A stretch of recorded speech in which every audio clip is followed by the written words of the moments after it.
Hello students, welcome to my new video. In this video we have discussed about class 9th biology chapter 1 the fundamental unit of life. तो देखिए student, पिछले lecture में हमने क्या पढ़ा था।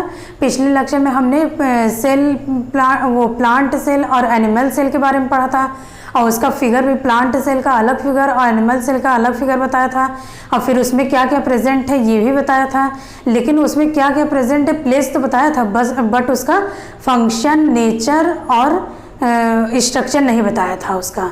तो अब और लास्ट लेक्चर में हमने ये भी कहा था कि इसका स्ट्रक्चर, फंक्शन, नेचर हम लोग पार्ट्स ऑफ सेल में पढ़ेंगे। जब आगे पार्ट्स ऑफ सेल पढ़ेंगे तो उसमें उसका फंक्शन, स्ट्रक्चर, नेचर पढ़ेंगे। तो चलिए आज हम लोग क्या स्टार्ट करते हैं, पार्ट्स ऑफ सेल। कौन सा topic, parts of cell start करते हैं।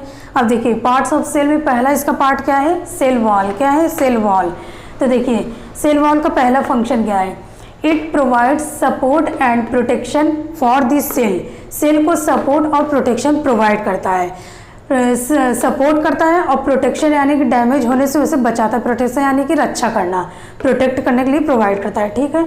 अब सेकंड देखिए, फ्रीली परमिएबल, सेल के अंदर या सेल के बाहर किसी भी सब्सटेंसेस को ले जाने या ले आने में ट्रांसपोर्ट करता है, उसे हेल्प करता है।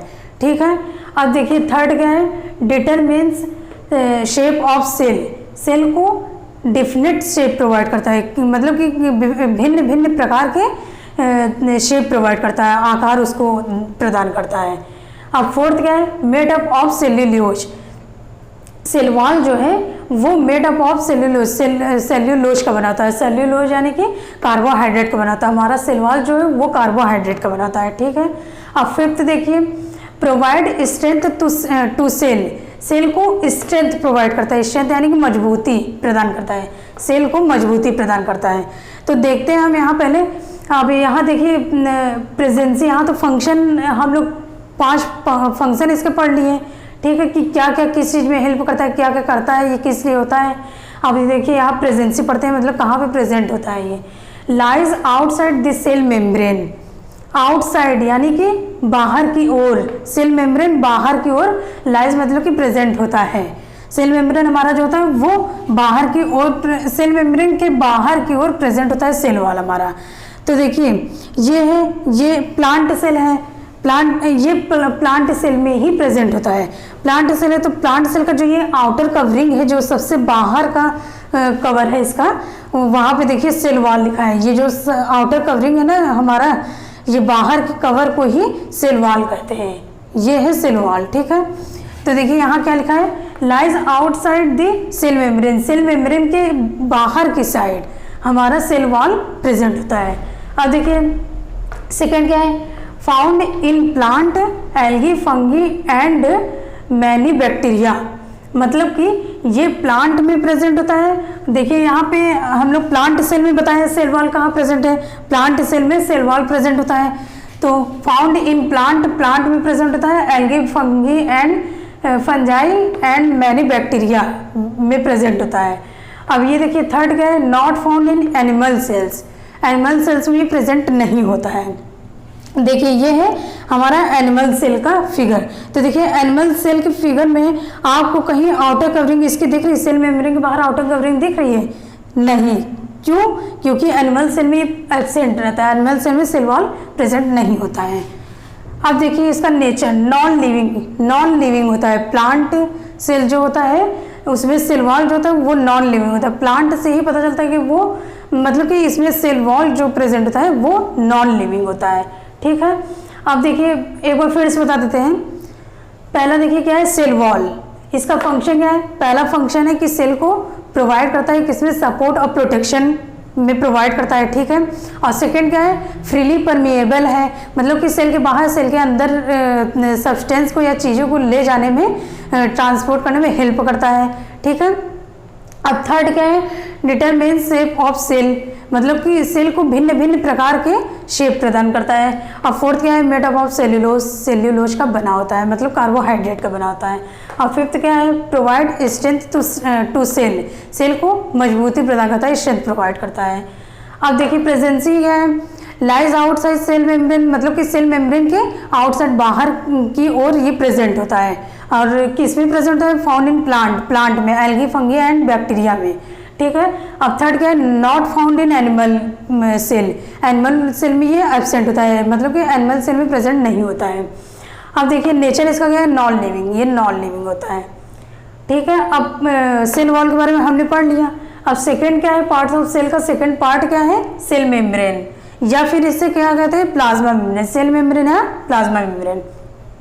तो देखिए इसका फंक्शन, पहला इसका फंक्शन क्या है? It is a physical barrier for the cell, ये सेल का फिजिकल बैरियर है और separates internal and external environment से, सेपरेट्स करता है इंटरनल मतलब कि अंदर और एक्सटर्नल मतलब बाहर के इन्वायरमेंट को, मतलब कि अंदर या बाहर से, अंदर से जो चीज़ें आ रही हैं या जा रही हैं, बाहर से जो चीज़ें आ रही हैं जा रही हैं उसको वो सेपरेट करता है, ठीक है।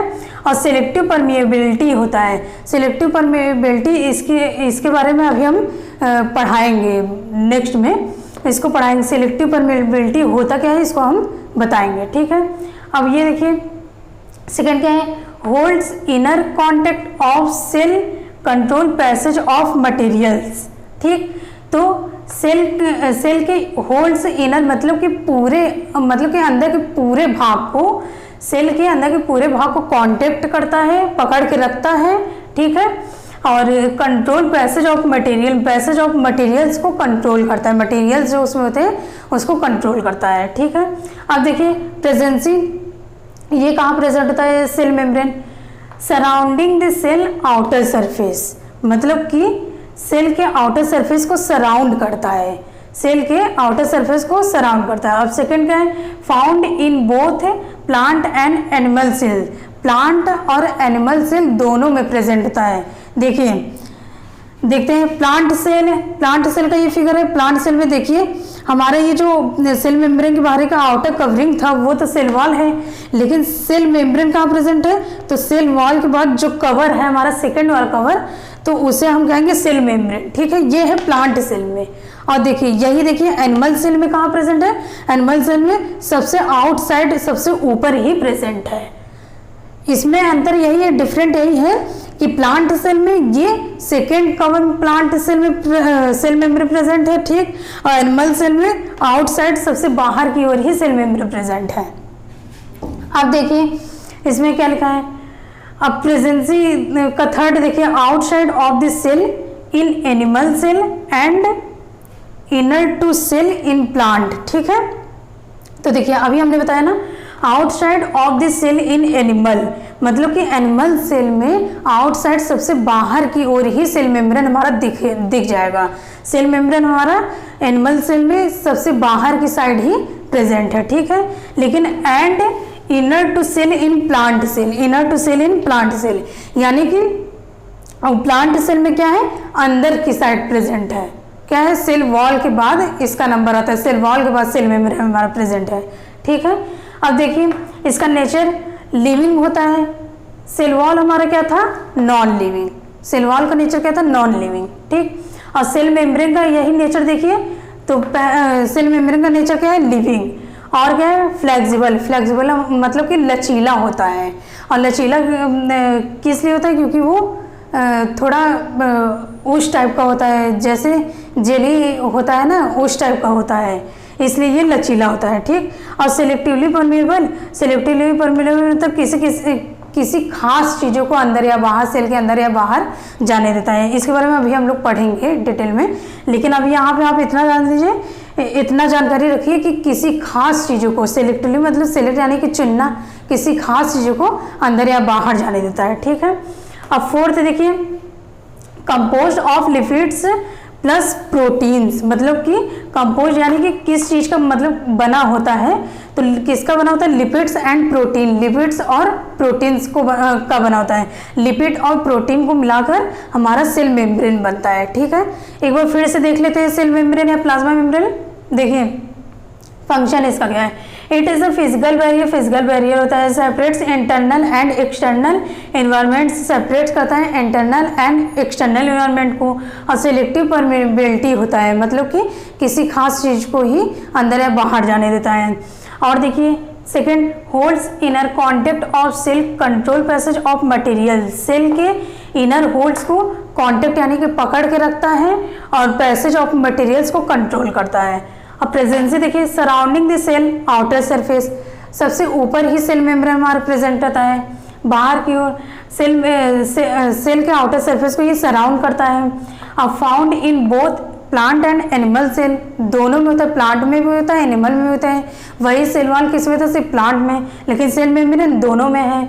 और थर्ड क्या है, outside of the cell in animal cell, मतलब कि एनिमल सेल में आउटसाइड की ओर, बाहर की ओर, और and inner to cell in plant cell, plant cell में इनर मतलब अंदर की ओर, ठीक है। अब नेचर इसका देखिए लिविंग होता है, वही सेल वॉल हमारा क्या नॉन लिविंग था। अब ये फ्लेक्सिबल होता है, ठीक है, लचीला होता है, सिलेक्टिवली परमेबिलिटी होता है, किसी खास चीज़ को अंदर बाहर जाने देता है। अब compose of lipids and protein, lipid और प्रोटीन को मिलाकर ही हमारा सेल मेम्ब्रेन बनता है, ठीक है। अब हम लोग क्या देखेंगे, थर्ड देखेंगे, पार्ट्स ऑफ सेल का थर्ड पार्ट क्या है हमारा, साइटोप्लाज्म।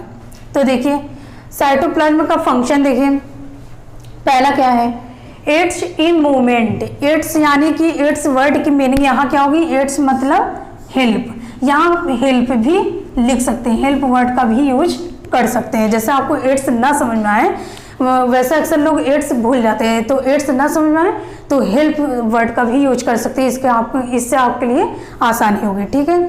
तो इसका पहला फंक्शन क्या है, it's in movement, movement cell को अंदर या बाहर जाने के लिए, मतलब उसको एक स्थान से दूसरे स्थान पर ले जाने के लिए मूवमेंट्स प्रोवाइड करता है, मूवमेंट्स करने में हेल्प प्रदान करता है, मतलब हेल्प करता है।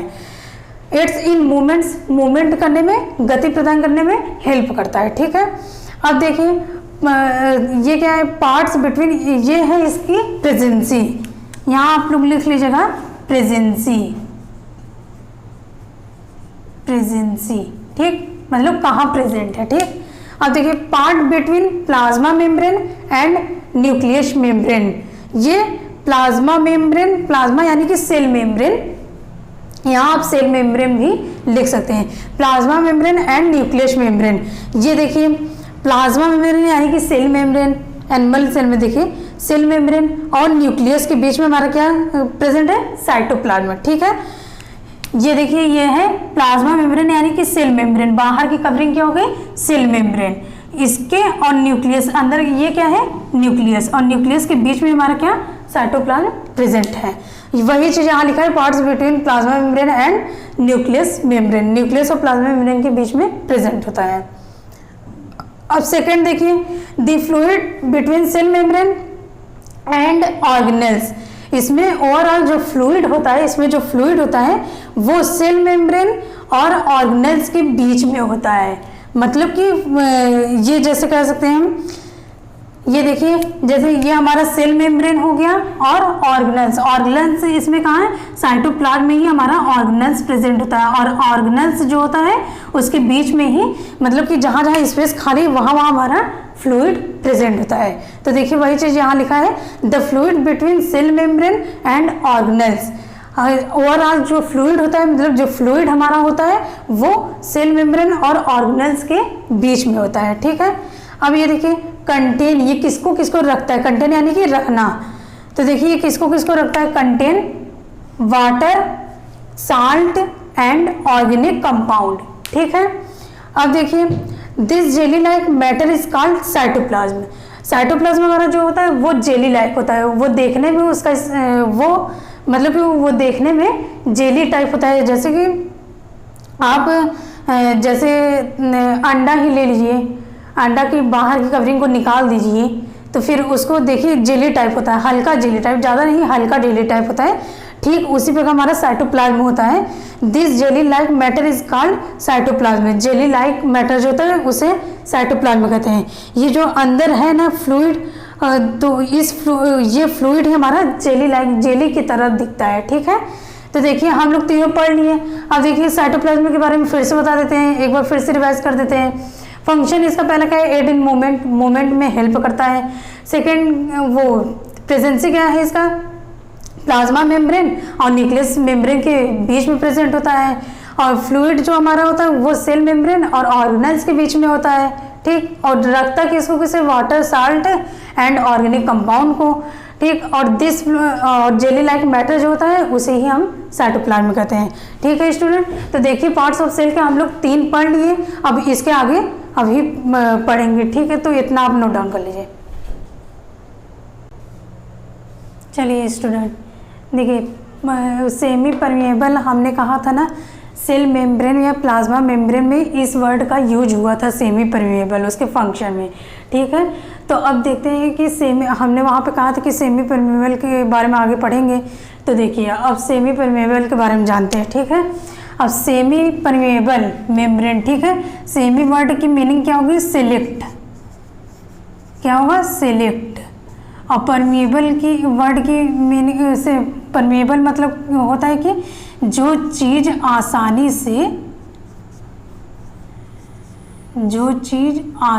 से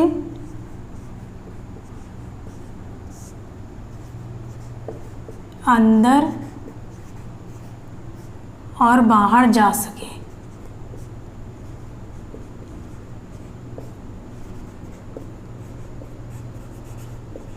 देखिए सेमी परमेएबल मेम्ब्रेन, सेमी का मतलब क्या होता है, सिलेक्ट, सिलेक्ट यानी कि चुनना, ठीक है, किसी खास चीज़ का। वहाँ पे हमने बताया था कि किसी खास चीज़ को अंदर या बाहर जाना, ठीक है।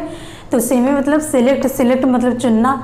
और परमेएबल मतलब कि जो चीज़, मतलब कि किसी चीज़ का, जो चीज़ यानी कि मतलब किसी भी सब्सटेंस को आसानी से अंदर या बाहर जाना, ठीक, उसे परमेएबल कहते हैं। सेमी परमेएबल किसे कहते हैं, पूरा मिला के आप देखिए, मतलब कि किसी खास चीज़ का, सिलेक्ट चीज़ का, किसी चीज़ को चुनकर उसे, किसी खास चीज़ को जिसकी वहाँ पे ज़रूरत हो उसको बाहर या अंदर ले जाना ही सेमी परमेएबल कहलाता है। जो चीज़ आसानी से चली जाए, आसानी से चली आए, उसे सेमी परमेएबल मेम्ब्रेन कहते हैं, ठीक है।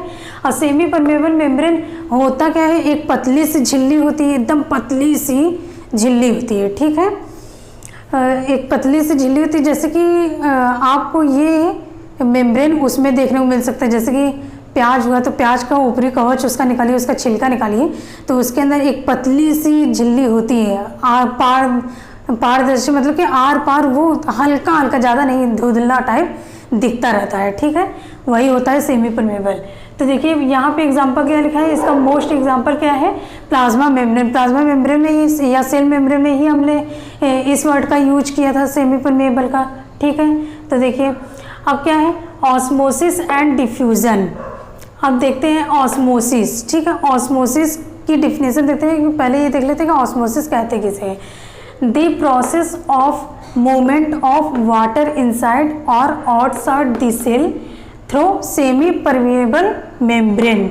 मतलब कि ये प्रोसेस जो है, मूवमेंट की प्रोसेस जो है, मतलब वाटर को मूवमेंट करता है इनसाइड अंदर आने में और आउटसाइड बाहर, ठीक है। इनसाइड अंदर ले आने में और आउटसाइड मतलब बाहर निकालने में वाटर को मूव करता है। वाटर को मूव करने के प्रोसेस को ही, और किसके थ्रू, सेमी परमेएबल मेम्ब्रेन के थ्रू, देखते हैं, सेमी परमेएबल के थ्रू वाटर को मूवमेंट करने की प्रोसेस को ही ऑस्मोसिस कहते हैं, ठीक है। वाटर को मूवमेंट करना यानी कि वाटर को इनसाइड यानी कि अंदर की ओर ले आना या वाटर को बाहर की ओर ले जाना, सेमी परमेएबल के थ्रू वाटर को मूवमेंट करने के प्रोसेस को ही ऑस्मोसिस कहते हैं, ठीक है। अब देखिए क्या है, movement of water from higher concentration to lower concentration. यहाँ पे हम लोग क्या पढ़े, अंदर ले आना या बाहर ले जाना, ठीक है। अब यहाँ क्या है, movement of water from higher concentration to lower concentration, मतलब कि वाटर का मूवमेंट, वाटर को किस तरह से मूवमेंट करना, हायर से लोअर कंसंट्रेशन। जैसे ये हमारा H2O हो गया, तो यहाँ पर हाई हो गया और यहाँ पर H2O लो हो गया, हायर से लो। जैसे कि हम ऐसे कर दिए, ठीक है, और ऐसे कर दिए, और इधर भी हमारा वाटर है, ठीक, और इधर भी वाटर है, ठीक। लेकिन यहाँ पे जैसे ज़्यादा वाटर है वाटर हमारा ज़्यादा है तो यहाँ पे ये हाई हो गया, ठीक है। जब ज़्यादा वाटर है, हाई का मतलब ही होता है ज़्यादा, लो का मतलब लोअर, लो का मतलब क्या होता है कम, ठीक। और यहाँ वाटर कम है, मानते हैं यहाँ 1% है वाटर हमारा, ठीक, 2% है और यहाँ पर 1% है। तो देखिए इधर आपको हाई लग रहा है, जिधर 2% है उधर, या फिर जिधर 1% है उधर। तो देखिए हाई किधर साइड है, 2% की साइड, ठीक है। तो देखिए पहले हाई की ओर जाएगा तब तो लो की ओर आएगा। तो देखिए यहाँ पे क्या है, 2% की ओर हाई है हमारा वाटर, यहाँ ज़्यादा वाटर का अमाउंट हमारा ज़्यादा है, ठीक। तो यहाँ पे हाई से लो, मतलब कि हाई कंसंट्रेशन से हाई की ओर, फिर जाके लो की ओर, हाई से लो कंसंट्रेशन की ओर, ठीक है। तो देखिए यहाँ क्या लिखा है, movement of water from higher concentration to lower concentration. Water को मूव करता है कहाँ से किधर, हाई से लो की ओर, ठीक है। अब देखिए process last up to equilibrium state. Water को मूवमेंट करने का प्रोसेस, ये प्रोसेस तब तक चलता रहेगा जब तक कि इसकी कंडीशन समान ना हो जाए, बराबर ना हो जाए, यानी कि वाटर का जो अमाउंट है वो ना हाई हो ना लो हो, बराबर हो जाए, तब तक ये प्रोसेस हमारा चलता रहता है। ऑस्मोसिस का ये प्रोसेस हमारा चलता रहता है। कब तक, जब तक कि वाटर ना हाई हो ना लो हो, मतलब कि ना वहाँ पे हाई कंसंट्रेशन हो ना लो हो, दोनों हो इक्विलिब्रियम यानी बराबर मात्रा में होने चाहिए, ठीक है।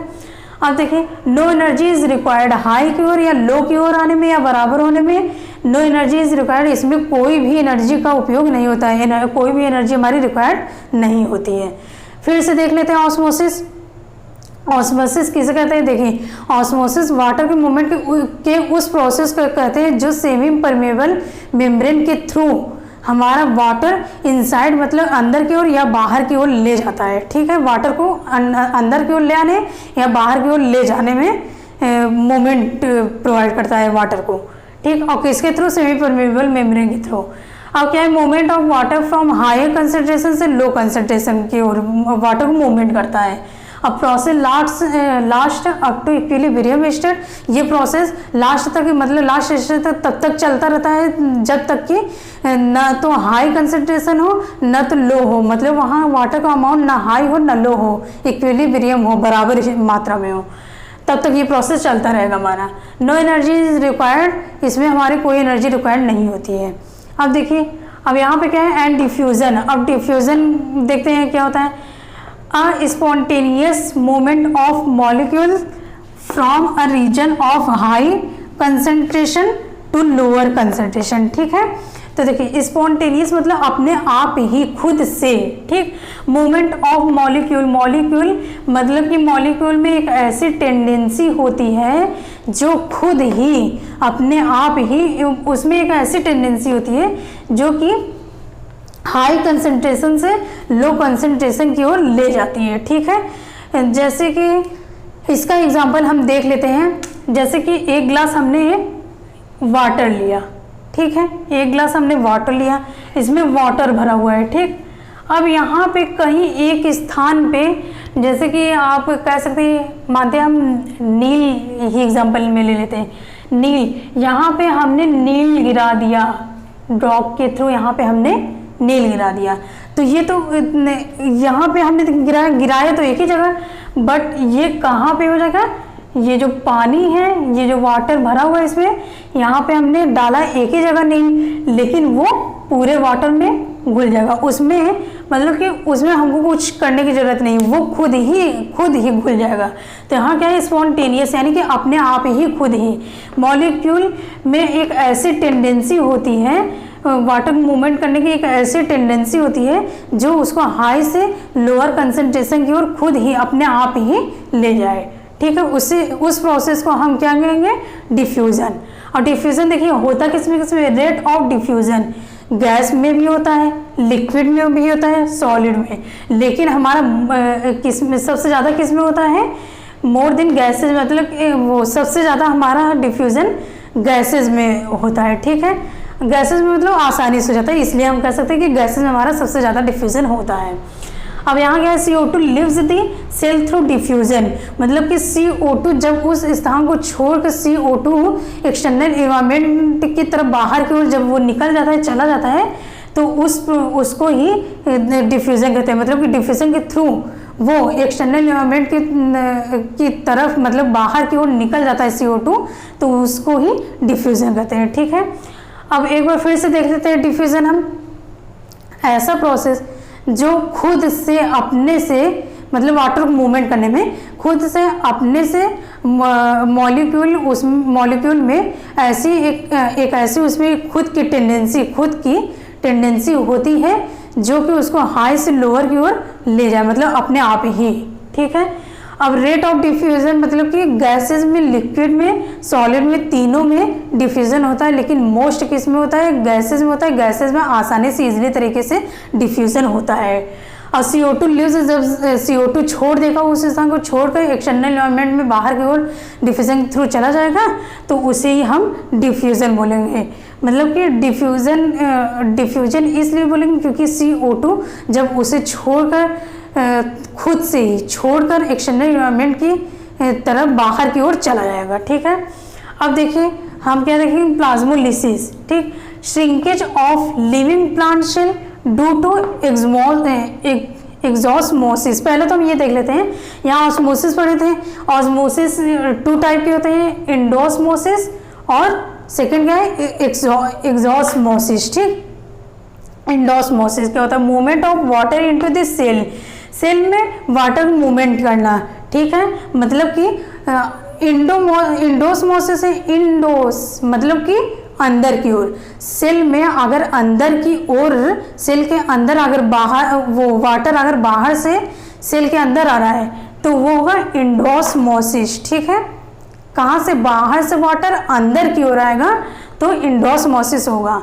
क्योंकि बाहर से अंदर की ओर, क्यों, क्योंकि इंडोस है, इंडोस, इंड मतलब अंदर की ओर, मतलब कि इन मतलब अंदर की ओर। ठीक है, तो वाटर का मूवमेंट करता है और सेल में। और एक्सॉस्मोसिस सेकंड क्या है, एक्सॉस्मोसिस, एक्स मतलब होता है कि बाहर की ओर। ठीक है, तो जब सेल में वाटर अंदर से, मतलब कि सेल के अंदर जो वाटर रहेगा वो वाटर बाहर की ओर जब जाएगा तब उसे एक्सॉस्मोसिस कहेंगे। यहाँ क्या लिखे, movement of water into the surrounding, मतलब कि वाटर को सराउंड यानी कि सराउंड करता है, मतलब कि बाहर पूरा चारों तरफ से वो करता है, मतलब कि सेल के अंदर जो वाटर वो बाहर पूरे चारों तरफ फैल जाएगा। ठीक है, तो उसे एक्सॉस्मोसिस कहेंगे। ठीक, अब फिर से देख लेते हैं एंडोस्मोसिस, यानी कि बाहर से वाटर हमारा सेल के अंदर आएगा। एक्सॉस्मोसिस यानी कि सेल के अंदर जो वाटर है वो बाहर चारों तरफ फैल जाएगा। ठीक है, अब हम क्या पढ़ेंगे, अब प्लाज्मोलिसिस। ठीक है, shrinkage of living plant cell due to exosmosis. ठीक, तो लिविंग प्लांट सेल श्रिंकेज यानी कि लिविंग प्लांट सेल में एक्सॉस्मोसिस के थ्रू श्रिंकेज यानी कि छोटा पतला हो जाता है। जैसे कि ये हमारा H2O मतलब कि वाटर है। ठीक, जब ये वाटर बाहर निकलता जाएगा, जैसे कि ये इतने में हमारा वाटर है, इतने एरिया में। ठीक है, तो जब ये बाहर निकलता जाएगा, वाटर हमारा बाहर निकलता जाएगा, तो ये श्रिंक होता जाएगा, मतलब पतला होता जाएगा, श्रिंक पतला होता जाएगा, छोटा छोटा होता जाएगा। ठीक, छोटा होता जाएगा या पतला पतला, मतलब पतला होता जाएगा। जब वाटर हमारा बाहर निकल जाएगा तो उसमें वाटर तो कम होता जाएगा, जब कम होता जाएगा तो एरिया भी कम होती जाएगी, तो वो श्रिंक हो जाता है। ठीक है, तो वही यहाँ लिखा है plasmolysis, shrinkage of living plant cell, living plant cell में एक्सॉस्मोसिस के थ्रू श्रिंकेज होता है, श्रिंकेज यानी कि पतला हो जाता है। ठीक है, छोटा रहता है। ठीक है, इसमें इतना आप लोग को समझ आया, इतना आप लोग नोट डाउन करिए। चलिए स्टूडेंट्स, अब हम लोगों ने जो अभी ऑस्मोसिस पढ़ा था ना, उसमें अब ये देखते हैं कि hypotonic, hypertonic and isotonic solution क्या होता है। हाइपो का मतलब होता है कम, लेस, हाइपो का मतलब होता है लेस। ठीक, और टॉनिक वर्ड की मीनिंग होती है डेंस। ठीक, डेंस यानी कि घना, ज़्यादा। ठीक, और हाइपर का मतलब होता है मोर, हाइपर का मतलब क्या होता है, मोर। ठीक, एंड आइसोटोनिक, आइसो का मतलब क्या होता है सेम, इक्विलिब्रियम भी कह सकते हैं। तो देखिए hypotonic, hypertonic and isotonic solution. Hypo मतलब लेस, टॉनिक मतलब डेंस, मतलब कि हाइपोटोनिक लेस डेंस, कम डेंस कम घना, हाइपरटोनिक मतलब मोर डेंस, आइसोटोनिक सेम डेंस। ठीक है, अब एक तरीके से हम इस तरीके से देख लिए। ठीक है, अब जैसे कि हम इसे दो तरीके से समझाते हैं। ठीक, और जो तरीका आप लोग को इजी लगे वो तरीका आप अपना सकते हैं। तो देखिए लेस डेंस, जैसे कि हम यहाँ पे एक सेमी परमेबल या ये मानते हैं ये हमारा कोई एक वेजल्स है। ठीक है, और यहाँ पे सेमी परमेबल है।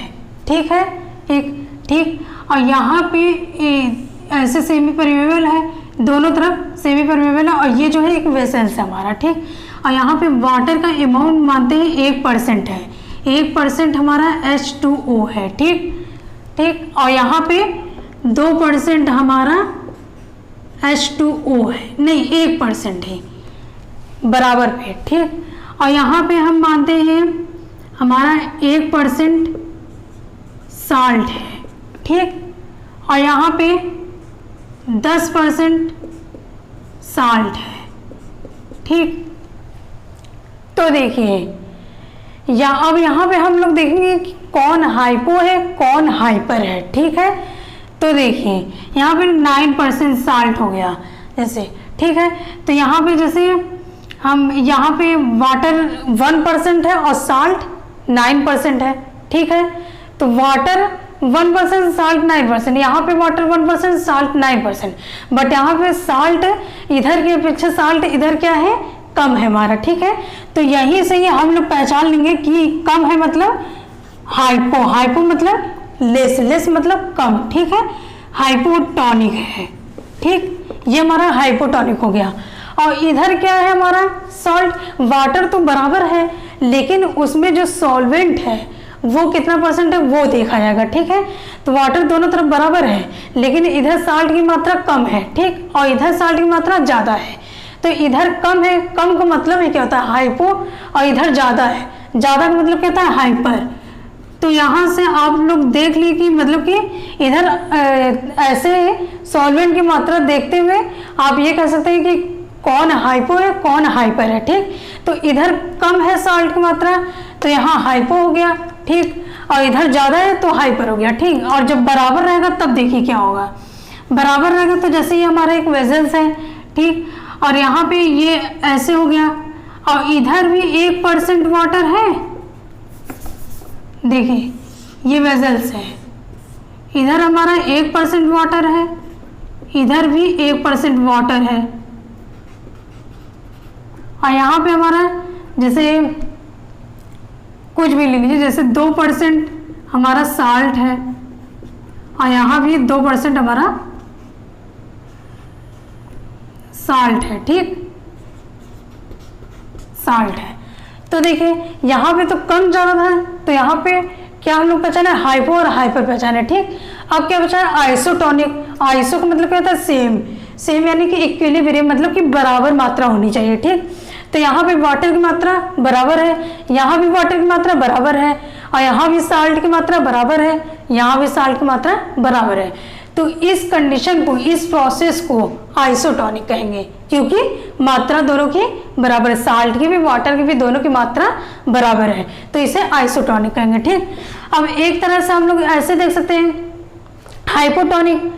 देखिए सॉल्यूट और सॉल्वेंट, पहले तो ये देख लीजिए सॉल्यूशन, सॉल्यूट, सॉल्वेंट। सॉल्यूशन किसे कहते हैं, जैसे कि एक गिलास आपने पानी लिया उसमें नमक या चीनी का घोल बनाया। ठीक, तो वो घोल तैयार है तो उसे सॉल्यूशन कहेंगे। ठीक, और सॉल्यूट किसे कहेंगे, उस चीनी को मतलब जिसको आपने मिलाया उसे सॉल्यूट कहेंगे, जो डिजॉल्व हुआ जो घुल गया उसे सॉल्यूट कहेंगे। ठीक, और सॉल्वेंट किसे कहेंगे, जिसमें आपने मिलाया, जैसे कि वाटर में आपने मिलाया तो वाटर हमारा क्या हुआ सॉल्वेंट हुआ, और जैसे नमक आपने उसमें मिलाया तो नमक हमारा क्या हुआ सॉल्यूट होगा।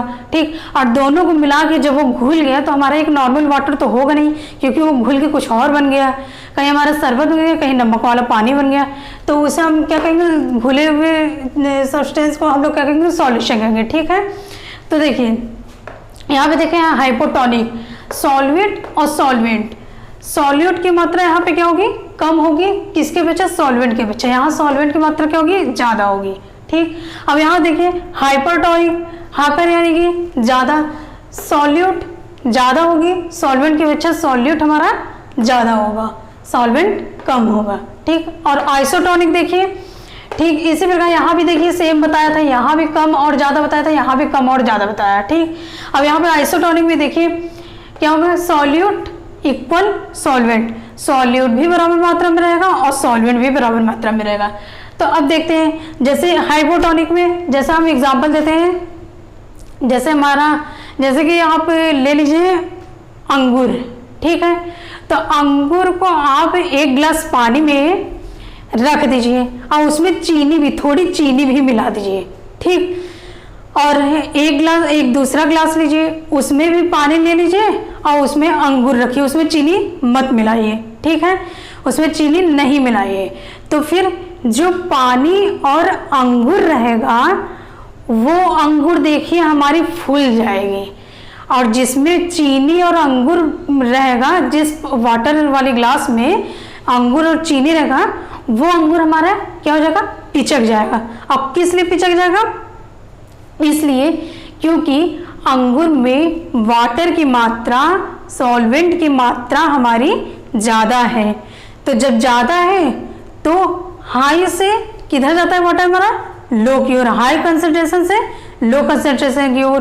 तो देखिए जब अंगूर के अंदर वाटर की मात्रा ज़्यादा है तो वो बाहर निकलने की कोशिश करेगी, जब वाटर बाहर जाएगा तो अंगूर हमारा पहले की साइज से कम हो जाएगा, पिचक जाएगा। ठीक है, और जिसमें पानी और अंगूर था, जिस वाटर के गिलास में हमारा अंगूर सिर्फ था, तो वो देखिए वो किस लिए फूल जाती है, क्योंकि वो ग्लास में जो वाटर है अंगूर की अपेक्षा ग्लास में रखी हुई वाटर ज़्यादा है। ठीक है, तो जो ग्लास में वाटर हमारा ज़्यादा है वो वाटर अंगूर के अंदर जाने की कोशिश करेगा, तो जब अंगूर के अंदर जाएगा तो वो फूल जाएगी हमारा, यानी कि उसमें हमारा सॉल्यूट कम है और सॉल्वेंट ज़्यादा है, इसलिए सॉल्वेंट अंदर जाने की कोशिश कर रहा है। तो देखिए जो अंगूर हमारी पिचकी हुई है वहाँ पे सॉल्वेंट की मात्रा ज़्यादा है, यानी कि हमारा हाइपोटोनिक होगा। ठीक है, और जो अंगूर हमारी फूली हुई है वहाँ पे सॉल्यूट की मात्रा ज़्यादा है। सॉरी, एक बार फिर से देखते हैं, जो अंगूर हमारी पिचकी हुई है वहाँ पर सॉल्वेंट की मात्रा ज़्यादा है। ठीक है, इसलिए अंगूर हमारी पिचक जाती है, क्योंकि उसमें सॉल्वेंट की मात्रा ज़्यादा है, यानी वाटर की मात्रा ज़्यादा है, तो वो वाटर बाहर निकलने की कोशिश करेगा, जब बाहर निकलेगा अंगूर पिचक जाएगा। ठीक, और जिस वाटर वाली ग्लास में हमारा अंगूर फूल गया था, पहले वाली साइज की अपेक्षा बढ़ गया था, उसका साइज फूल गया था, तो वहाँ पर सॉल्यूट ज़्यादा है और सॉल्वेंट की मात्रा कम है। सॉल्यूट ज़्यादा है, सॉल्वेंट की मात्रा कम है, जिसकी वजह से बाहर वाला वाटर, मतलब ग्लास में रखा हुआ वाटर अंगूर के अंदर जाने की कोशिश करेगी, जब अंगूर के अंदर जाएगा तो उसका साइज बढ़ जाएगा, मतलब वो अंगूर फूल जाएगा। ठीक है, अब आइसोटोनिक देखिए, आइसोटोनिक क्या, आइसोटोनिक एक ऐसा कंडीशन होता है, ऐसा प्रोसेस होता है जिसमें ना सॉल्यूट ज़्यादा होगा और ना ही सॉल्वेंट ज़्यादा होगा, मतलब कि उसमें वाटर ही भी उतना होगा, अंगूर भी उतना ही रहेगा।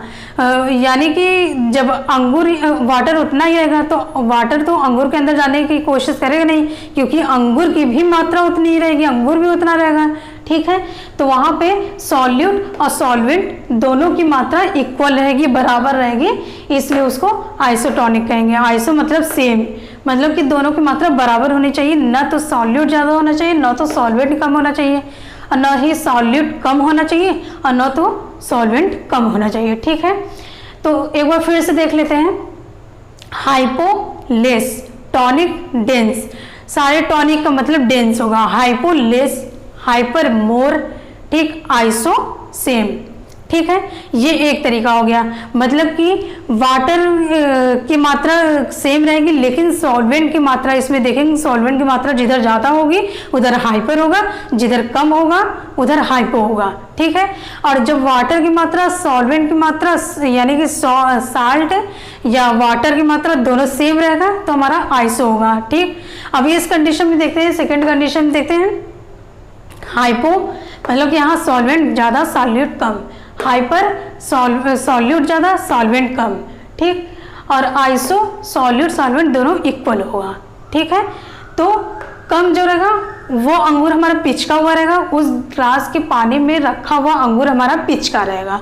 ठीक है, और हाइपर रहेगा तो उस ग्लास में रखा हुआ अंगूर हमारा फूल जाएगा, क्योंकि हाइपर है मतलब उसका कंसंट्रेशन हाई है, ज़्यादा है। ठीक, और आइसो मतलब कि दोनों की मात्रा, अंगूर वाटर की मात्रा, दोनों की मात्रा सॉल्यूट यानी कि सॉल्वेंट की मात्रा इक्वल रहेगी, बराबर रहेगी।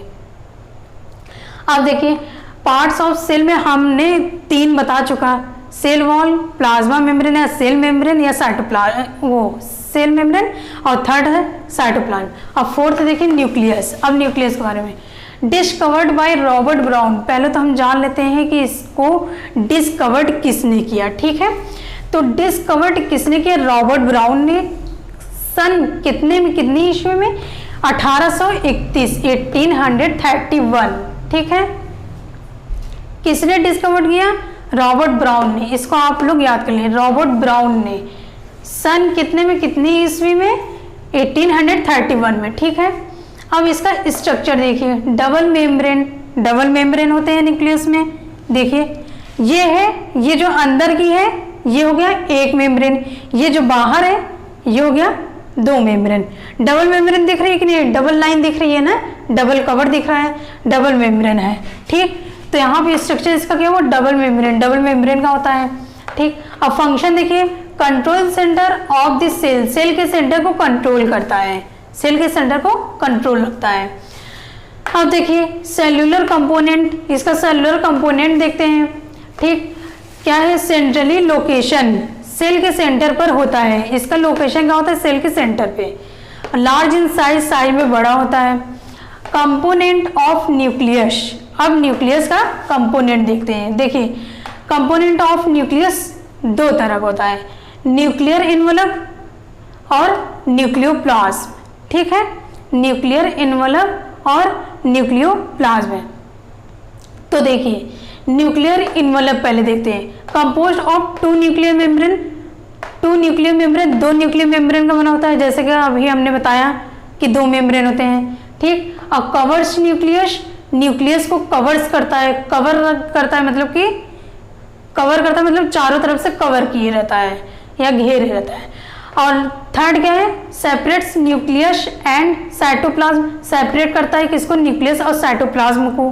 ठीक, अब देखिए फोर्थ क्या है? Pores are present which are called nuclear pores, मतलब कि ये जो न्यूक्लियस हमारे स्ट्रक्चर ऑफ न्यूक्लियस है, ये जो फिगर है उसके बीच में देखिए, उसके बीच बीच में ये देखिए ये गैपिंग है ना, ये तो ये सब क्या है? एक छेद है, पोर मतलब छेद, इसी को हम पोर कहते हैं और इसी पोर को हम न्यूक्लियर पोर कहते हैं। ठीक है, इस पोर के द्वारा मतलब कि कोई भी सब्सटेंस अंदर या बाहर आ जा सकती है इस छेद के द्वारा। ठीक है, तो इस छेद को हम क्या कहते हैं? न्यूक्लियर पोर कहते हैं, क्योंकि ये न्यूक्लियस का पोर है इसलिए हम न्यूक्लियर पोर कहेंगे। ठीक है, अब देखिए यहाँ पे लिखा था ना, pores are present which are called nuclear pore, मतलब कि जो पोर्स प्रेजेंट होते हैं न्यूक्लियस में उसे हम न्यूक्लियर पोर कहते हैं। ठीक है, अब देखिए न्यूक्लियोप्लाज्म, न्यूक्लियर इन्वलप हो गया,